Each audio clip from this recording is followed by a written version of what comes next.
Florida Senator Rick Scott says that when people travel to Cuba, basically those that are close to the government, and according to him, mainly the military, benefit from this.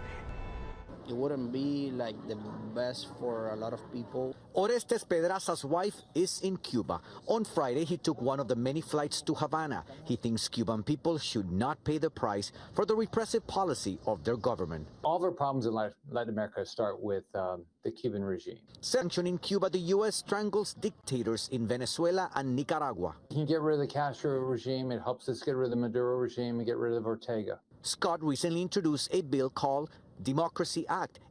Orlando Gutierrez from the Assembly of Cuban Resistance believes Republicans are on the right track. These sanctions strike at an elite government that purports to be socialist, but in reality is an oligarchy that feeds off the Cuban people. In 2019 and 2020, the Trump administration issued a series of flight restrictions against Cuba.